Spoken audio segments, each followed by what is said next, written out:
नमस्ते। आज हम एक काफ़ी उलझी हुई लेकिन बहुत दिलचस्प कहानी पे बात कर रहे हैं, शिव पुराण से।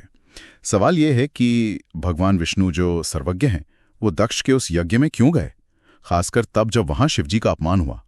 और उन्होंने तो शिवगणों से युद्ध तक कर लिया। हमारे पास जो जानकारी है वो शिव पुराण की एक ऑडियो रिकॉर्डिंग से है। तो आज हम इसी गुत्थी को सुलझाने की कोशिश करेंगे। मतलब इसके पीछे की वजह क्या थी। इसमें ऋषि दधीची और राजा क्षुभ का एक झगड़ा है, एक शाप है, और हाँ, महामृत्युंजय मंत्र की अद्भुत शक्ति भी। तो चलिए देखते हैं ये सब कैसे जुड़ा है।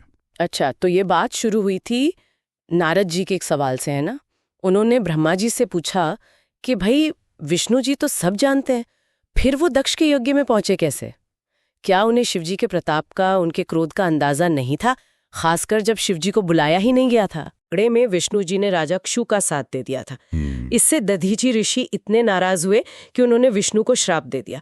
और उसी श्राप के असर से, मतलब उस खास मौके पर विष्णु जी एक तरह से शिवजी के वास्तविक महत्व को भूल गए और दक्ष के यज्ञ में चले गए। अच्छा, तो ये सारा किस्सा जुड़ा है ऋषि दधीची और राजा क्षु के झगड़े से। मैंने सुना था वो दोनों मित्र थे। हाँ, मित्र थे, लेकिन फिर उनमें बहस छिड़ गई श्रेष्ठता को लेकर। राजा क्षु और दधीची में इस बात पे ठन गए कि भाई बड़ा कौन है। दधीची जो शिव भक्त थे, वो मानते थे कि ब्रह्मांड ही सबसे ऊपर है। दूसरी तरफ राजा क्षु थे, वो शास्त्रों का हवाला दे रहे थे, कह रहे थे कि राजा तो सर्वदेवमय होता है, मतलब उसमें सारे देवता बसते हैं, तो राजा ही श्रेष्ठ है। और ये बहस इतनी बढ़ गई कि मतलब हाथापाई हो गई। काली अस्त्र था, दधीची पर वार कर दिया। उस वार से दधीची के तो टुकड़े हो गए और वो गिर पड़े।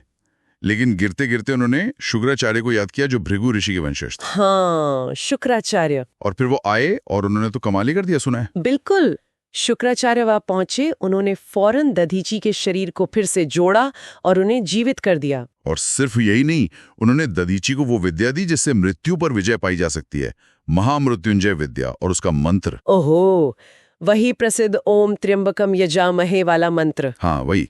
शुक्राचार्य ने उसका पूरा विधान, उसका अर्थ सब समझाया कि हम त्रिनेत्रधारी शिव की पूजा करते हैं, जो सबका पालन करते हैं, जीवन में पुष्टि देते हैं, और प्रार्थना करते हैं कि जैसे पका हुआ खरबूजा बेल से अपने आप अलग हो जाता है, वैसे ही हम मृत्यु के बंधन से छूट जाएं, अमरता के बंधन से नहीं। तो ये मंत्र और विद्या पाकर तो दधीची बहुत शक्तिशाली हो गए होंगे। बिल्कुल।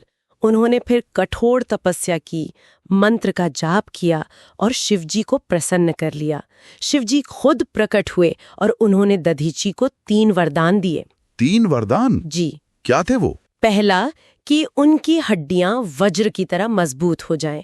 दूसरा कि वो अवध्य हों, मतलब उन्हें कोई मार न सके।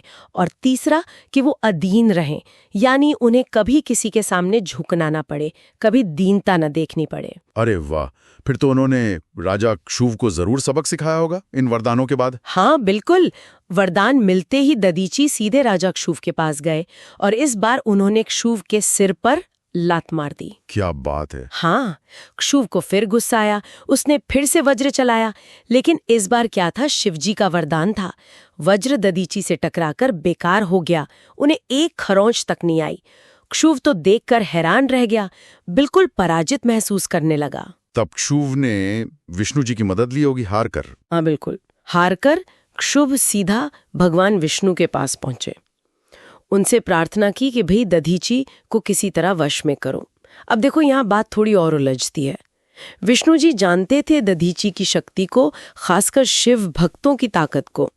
उन्होंने क्षुभ को असल में चेताया भी, कहा कि देखो तुम ब्राह्मण दधीची का विरोध कर रहे हो, तुम्हें श्राप मिल सकता है, और इसी वजह से भविष्य में दक्ष के यज्ञ में शिव तुम्हें पराजित करेंगे।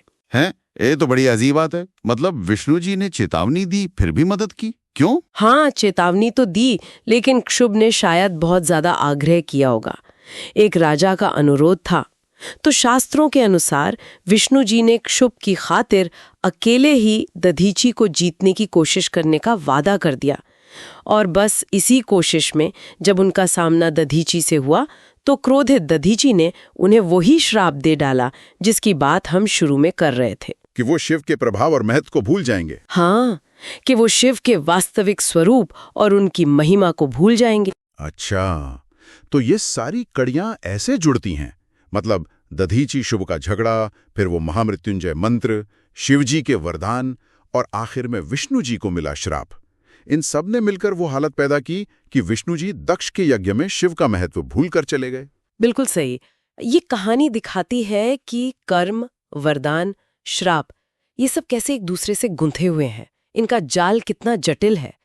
और ये एक सोचने वाली बात भी सामने रखती है ना, कि क्या देवता भी अपने कर्मों और श्रापों के असर से पूरी तरह मुक्त हैं? पौराणिक कथाओं के इस पूरे ढांचे में ये नियति और स्वतंत्र इच्छा के बीच का जो संतुलन है, उस पर ये कहानी कैसे रोशनी डालती है, ये अपने आप में एक गहरा सवाल है जिस पर सोचा जा सकता है।